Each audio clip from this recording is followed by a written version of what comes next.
I'm Saul Soria, and today I'm interviewing Shakeh Hagopian about a matter that has impacted many Armenians, the Armenian Genocide.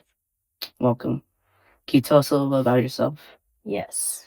I am an Armenian American. My dad is half Armenian, half American, and my mom is from Armenia. I grew up in Armenia, and so Armenian culture has really impacted me a lot. And I'm very rooted in my Armenian identity, and I dedicate a lot of my art, I'm also an artist, and my social justice to the Armenian cause. And I'm here today to speak about it. All right, let's get started. What civic responsibility do you feel you have being an Armenian with relatives who experienced the Armenian Genocide as a modern day? Hmm.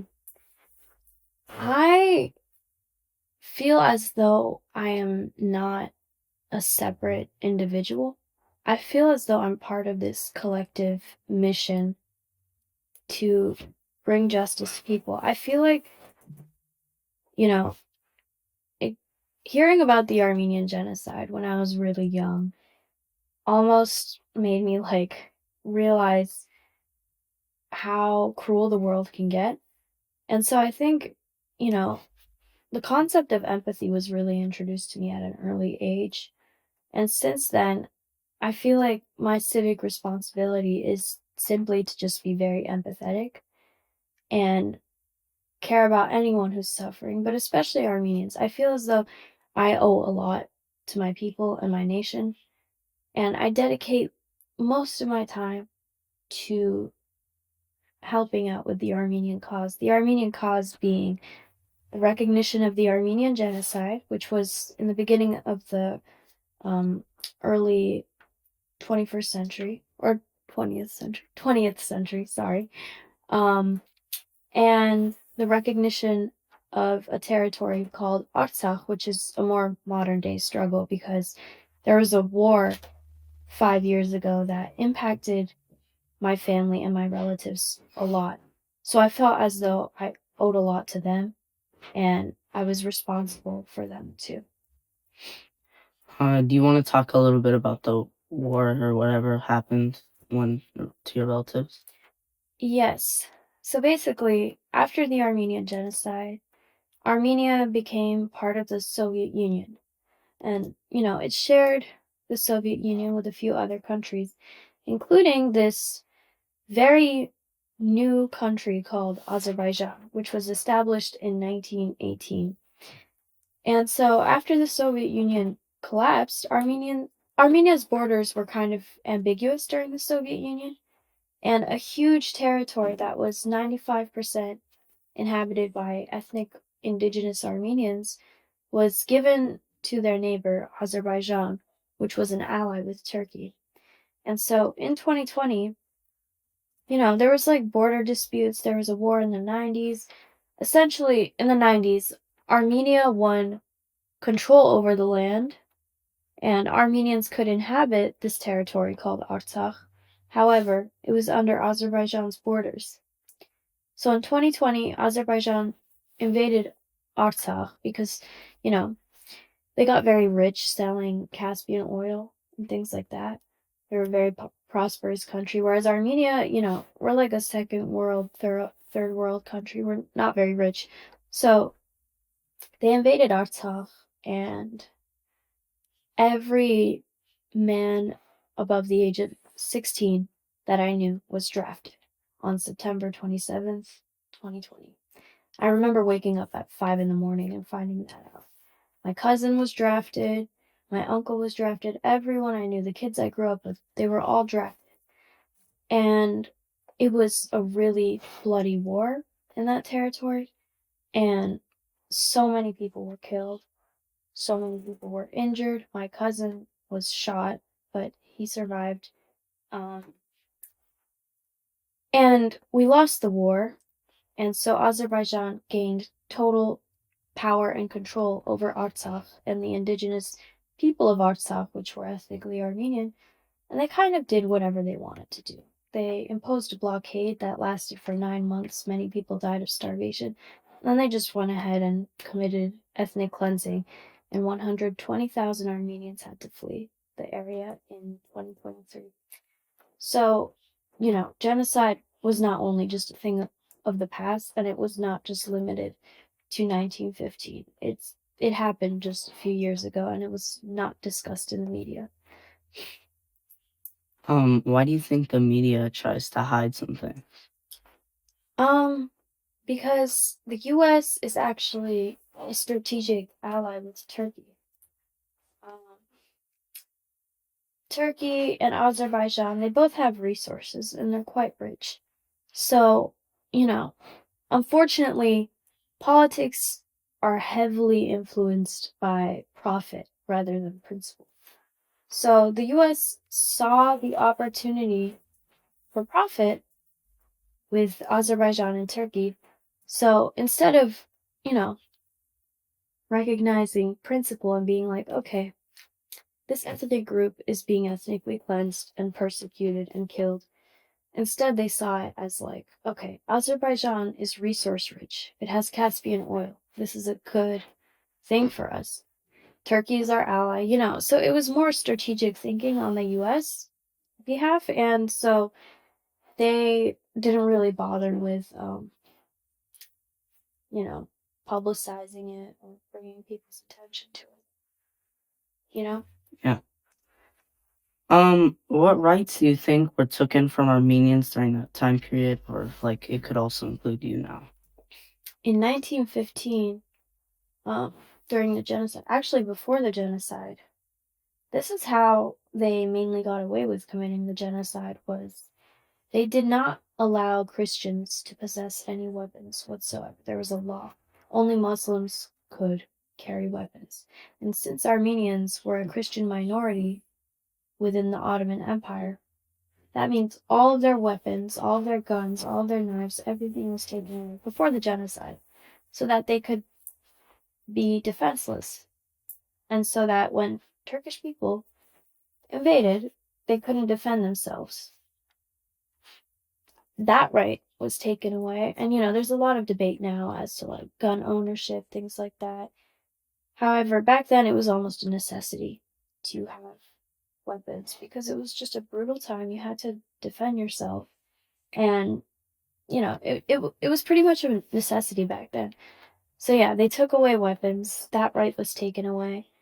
Current day rights for Armenians is I probably cannot travel to Turkey, even though it is my ancestral land. Most of my ancestors come from Turkey. I cannot go there without someone trying to persecute me. I cannot go to Artsakh now, a place that was filled with Armenians just a few years ago. I cannot step foot there, or else I would probably be killed, and not in like a peaceful way, like a really brutal, sadistic way. And I've heard about people on the news who have traveled to Artsakh again, which is now just closed off, and, they faced devastating consequences. My family, everyone in my family has been to Artsakh except for me and my brother, and unfortunately, I don't think I'll ever be able to see Artsakh ever in my life. If you feel comfortable, do you want to like lightly describe some of the ways that they were like assassinated or eliminated Armenians? In 1915? Yeah, or any time. Okay. So, in the beginning, on April 24th, they almost went by ranking. They would kill the most powerful people, and then they moved on to the weakest people in society. So on April 24th, they went ahead and they gathered every single intellectual, every single businessman, politician, religious leader, anyone that had a little bit of power over society, and they hung them in the middle of the streets so that people would see them and be scared. That was the beginning. And then there's actually a famous photo of the village my ancestors descended from, and there's a huge march of people going down. And most of those people being marched down the village, they were men. And they killed men next because they were the next powerful people. And in my village, this is pretty gruesome. There was a giant mass grave. It was like this pit dug into the soil, and it was like a butcher block before that pit. So all the men would be lined up, and they just see other men like get literally butchered in front of them and get thrown in that pit. And these were males over the age of maybe 13. So, yeah, that was the next thing that happened, which was absolutely gruesome and horrifying. And then it was women, children, and elderly that were left. And see, they kind of depended on men to protect them, because Yeah. maybe not today, but back then, you had to depend on a man to protect you. When you didn't have a man, who was usually the breadwinner, things like that, like you were just defenseless. So, a lot of the women, the beautiful ones, were sold into slavery. Um, you can probably guess what kind of slavery, which is absolutely heartbreaking. And a lot of people in Turkey now, they descend from women who were sold into sex slavery. And then it was just, you know, women who were deemed as unattractive, their children and the elderly left, and they were all taken on a march through the Syrian desert without food or water. And their final destination in the Syrian desert was Deir el-Zor, which was pretty much like, again, a mass grave in the middle of the desert where, after marching for years, they would just get killed. And so most of the people during the marches to Deir el-Zor, they died along the way, usually through illness, through weird sadistic stuff the guards indulged in, like just outright like killing people, torturing people, But whoever remained was killed in Deir el-Zor, which was in the middle of the desert. And if you go there now, in Syria, in Deir el-Zor, and dig in the sand, you can actually still find bones that belong to Armenians. So it's not too long ago. There's still people who remember it. And there's so many testimonies. I was watching this interview. There was a lot of Arab people in Syria who happened to witness the genocide and the marches, and they couldn't do anything about it. But yeah, like, it's confirmed by so many sources across the globe. But yeah, that's pretty much what they would do during 1915.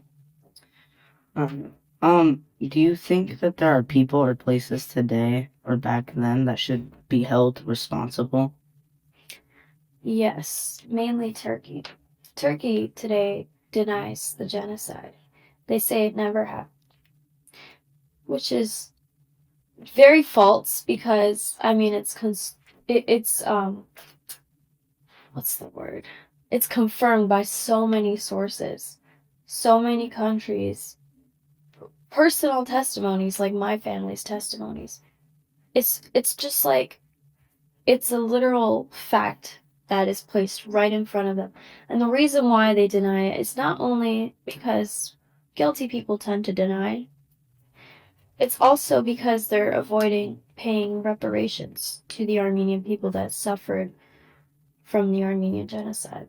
They're avoiding reparations. If you know, how impacted would like Turkey be now if that they would admit it or it would be completely proven?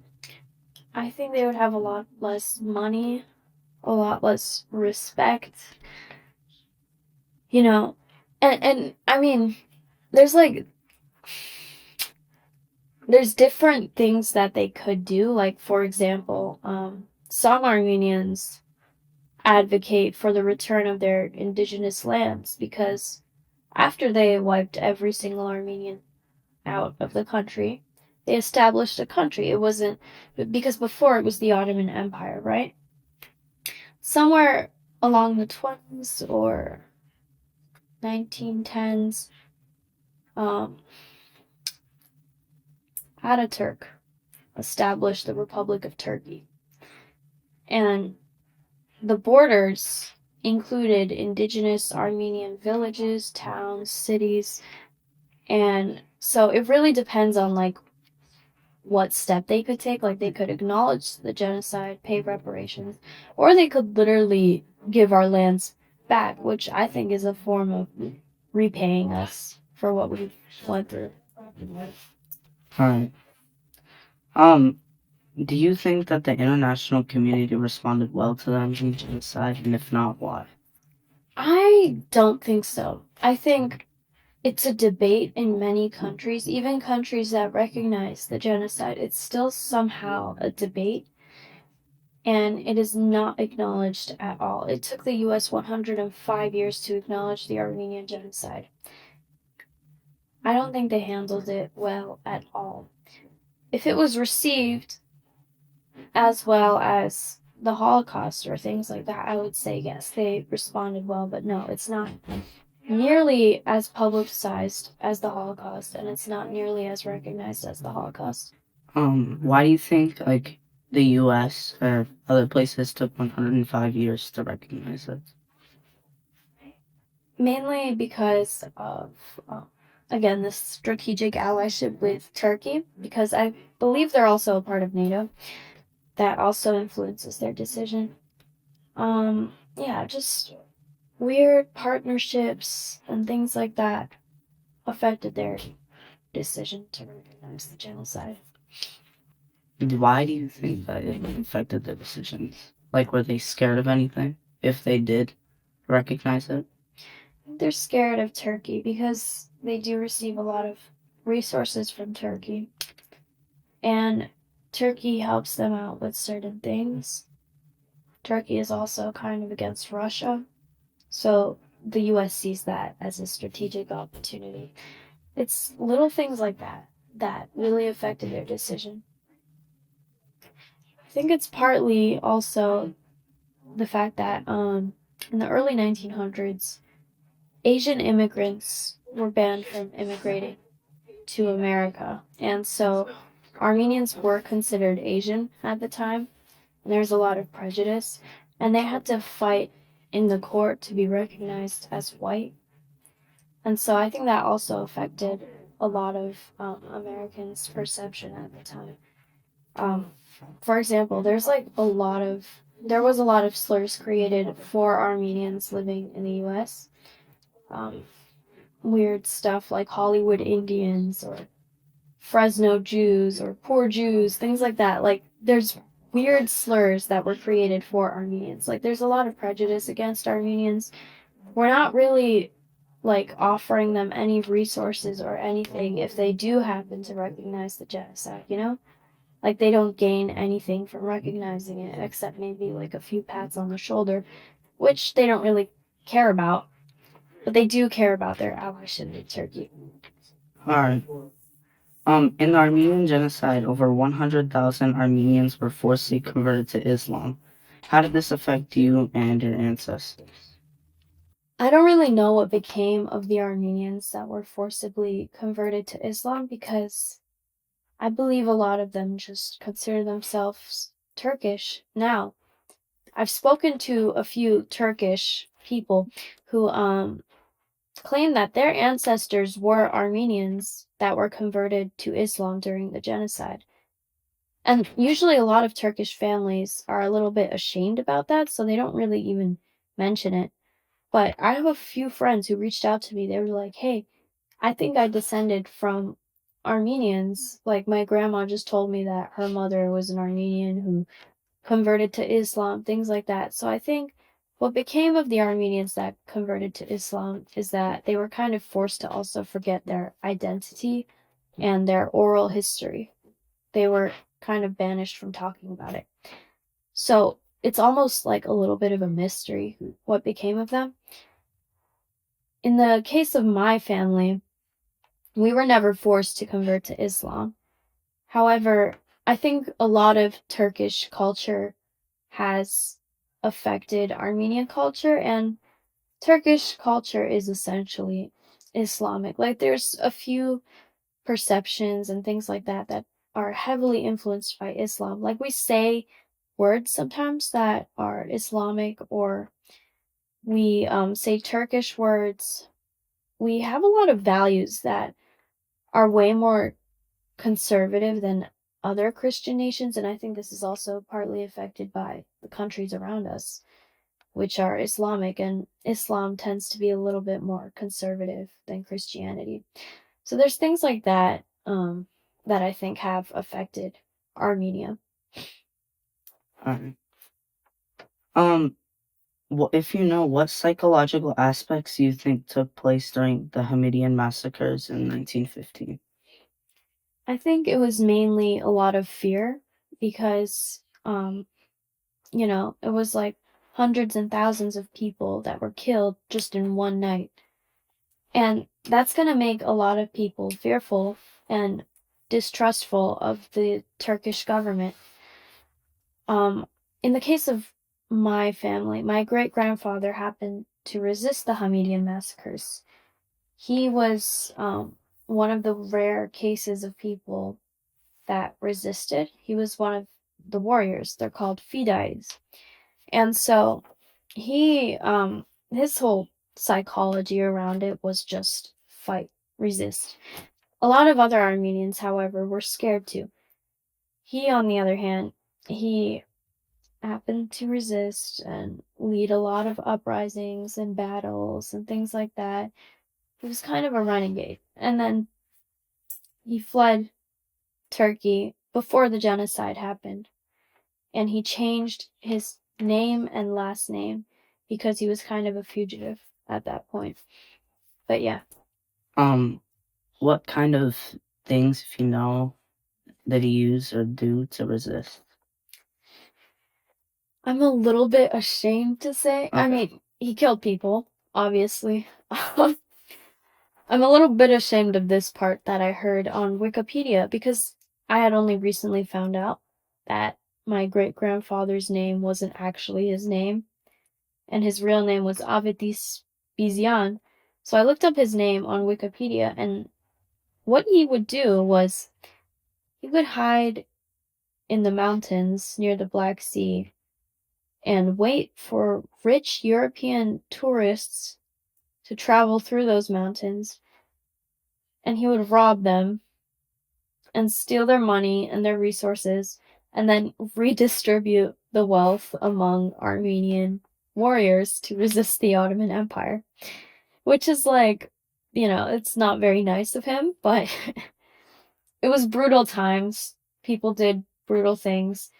And for a guy that had to witness so many massacres of his people, it almost is reasonable to do that, you know?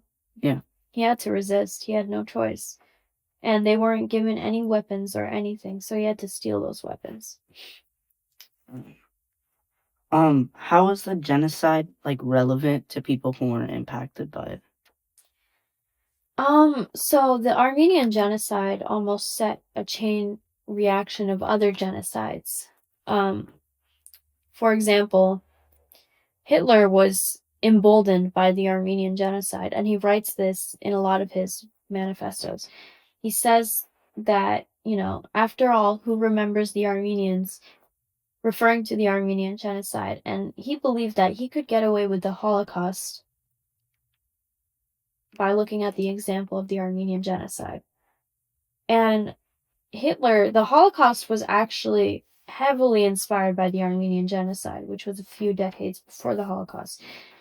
It was really, really inspired by it. Like a lot of the methods they would do, a lot of the ways they would persecute Jewish people was very similar to the way the Ottomans would persecute the Armenians. And they knew that. They knew they were patterning it off of the Armenian Genocide. And I think this has led to a chain reaction of events. For example, because of the Holocaust, now Palestine is suffering. It's all of these things. It's like one genocide happens. It sets the stage for all of these other genocides to happen too. Because with Turkey getting away with the Armenian Genocide with zero consequences, other nations see that as an opportunity. They're like, wow, okay, if Turkey got away, then we can get away with it too. So I think a lot of people have been affected by the Armenian Genocide, not just Armenians. Also, Ottomans, I don't know much about it, but they overthrown Abdul Hamid during like 1909, and then the Pashas came up after that. If you know, do you know any reasons why the Ottomans wouldn't like Abdul Hamid? I don't. Okay. I used to. I know that the Young Turks offered something else that Abdul Hamid didn't offer, but that's about all I know. Okay. Why do you think that this topic hasn't risen to surface level in modern education or the world? Well, as the decades go by, more and more survivors of the genocide are dying off. Like my grandfather, he was 100 years old when he died, and I was 6 years old when he died. A lot of the survivors are dying now. It's been over a century. So the oral history is getting more and more forgotten as the generations go by. And, the reason why this history is not being recognized is because, you know, I explained before, it's the US and their strategic allyship with Turkey, things like that. But it's also, I actually noticed this personally. I noticed within my lifetime, as the years go by, the genocide is less and less spoken about. I remember being like 7 years old, and that's like it was everywhere. It was publicized everywhere. People were always talking about it. There was more resources online about the Armenian genocide. There were more historical photos. There was all kinds of stuff. And now when you Google the Armenian genocide on the internet, you're not going to find black and white historical photos as proof of the Armenian genocide. Instead, you're going to find pictures of people with like protest signs and Armenian flags waving around. Like, I think this is an intentional censorship. So as time goes on, the Armenian genocide is getting more and more forgotten. And I believe I've witnessed this cultural amnesia myself. Um, and I'm not sure at which time it is. I think it was when the Pashas were ruling over the Ottoman Empire. There was Russia and Armenians were like kind of allied and fighting over the Ottoman Empire. So there was like, I don't know if you know much about it, but there was like kind of a mini war. It was like the Battle of Sari Kamish, I think. And basically it was like winter, so it was like really harsh conditions. All the Ottomans started going up to like fight all the Russians and all the Armenians, but they all like froze to death. And the Pashas blamed it on the Armenians. He called it like Armenian treachery. But I don't know if you know, but I'm like wondering why he would blame it on the Armenians. I mean, I think the whole context of the war was almost assisted by Armenians who had enough of being persecuted and of being a Christian minority within a predominantly Muslim empire that was mistreating them. They simply had enough. So they saw Russia as this Orthodox Christian savior almost, because Russia also has a bad history with Turkey that, you know, was way before the genocide or the 20th century. Like, they've always had a rocky relationship. So Armenia saw Russia as this salvation, and that's partly the justification as to why the Armenian genocide happened, was because of this Armenian allyship with Russia, which was not very large scale. It was still like, I don't think it would have affected Turkey that much, like, because I mean, they killed every single Armenian or forced them to flee. Like, it wasn't that big of a threat to them. I think it was more of a justification to commit the Armenian genocide, if anything. Yeah. Why do you think Turkish Ottoman government denies, like in specific, the government? Yeah, it's mainly related to reparations. They're scared of facing the consequences of their actions, to put it shortly. That's pretty much Yeah. what it is. Yeah. How do you think the Armenian genocide during that time affects modern day Armenians and like modern day Turkish people? So, Armenia and Turkey still hate each other. Turkey hates Armenia to this day. And so they sent millions and billions of dollars to Azerbaijan to assist their genocide against Armenians today. And, you know, it's really scary for Armenia to be sandwiched between two countries that absolutely hate them and want to wipe them out of existence. And so there's this belief called pan-Turkism where basically, I don't know, maybe you'd want to like edit a map of Asia in here or something, because say this is the map of Asia, right? This is Central Asia, this is the Caspian Sea, this is Azerbaijan, Armenia, and Turkey. The Central Asia is predominantly Turkic, like Turkmenistan, Kazakhstan, Uzbekistan, places like that, like they're Turkic. They wanted to unite with Turkey so that like there would be like a ribbon of Turkic countries stretching across Asia. And the only thing that's stopping them is Armenia. It's this tiny little country. Azerbaijan is also Turkic. So they want to get rid of Armenia to connect these nations. And I think this is an offshoot of the genocide. It's still this hatred towards Armenia for one, not being Turkic, and secondly, not being Islamic. And the Armenian genocide has affected Turkish people so much to still hate Armenians. If you go up to like the average Turkish person, I'd say like 80 or 70% of the population does not like Armenians. Like, they do not see them as people. They get taught to not see Armenians as people. And so I think that's due to the genocide, and it's still in their psyche, and it's still ingrained in our psyche too. Like I heard this term, generational trauma. So many Armenians have it, I believe, and that's partly why we are the second most angriest country in the world, I think, is because of this generational trauma that we collectively experience.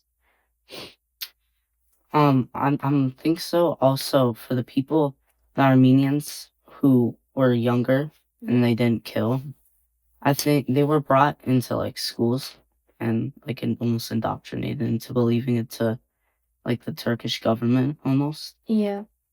Um, how would that like affect the Armenians toward like Armenians now? Like Armenians that weren't indoctrinated to that. Well, these indoctrination efforts were more than 100 years ago. So if you think about it, only their descendants remain. And if they're so heavily indoctrinated that they're forced to forget their Armenian identity and give up, their great-grandchildren will probably not remember it or be aware of it. However, there's a lot of Turkish people that are beginning to wake up and recognize that, oh shoot, I am a descendant of an Armenian genocide survivor. I never knew this. And they're starting to actually change their perspectives on the Armenian genocide. And there's generally like a lot of Turkish people that are beginning to change too. Like there's this one author that I really love, Elif Shafak. I think I'm pronouncing that right. She's an amazing Turkish author, and she wrote about the Armenian genocide.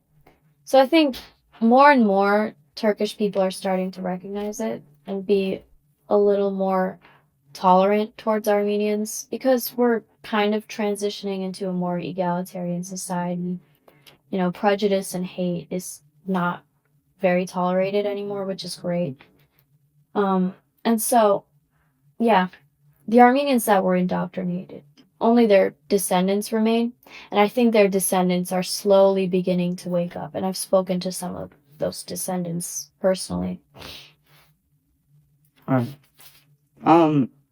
With the common theme of rights and responsibilities coming up about this topic, Is there like anything else that you want people to know?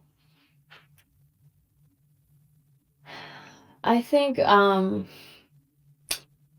main takeaway from all of this, it's gonna sound corny and it's gonna sound cliche, it's just be kind.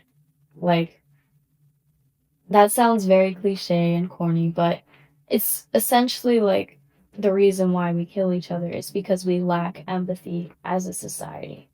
And I think that's the only thing we can learn from all of this history and all of these massacres and all of these wars and genocides that have taken place throughout history is like our only collective takeaway is just to recognize this battle between good and evil and to stand with the good side because that's what's going to stop all of this. Thank you for speaking with me. You're welcome. You're welcome.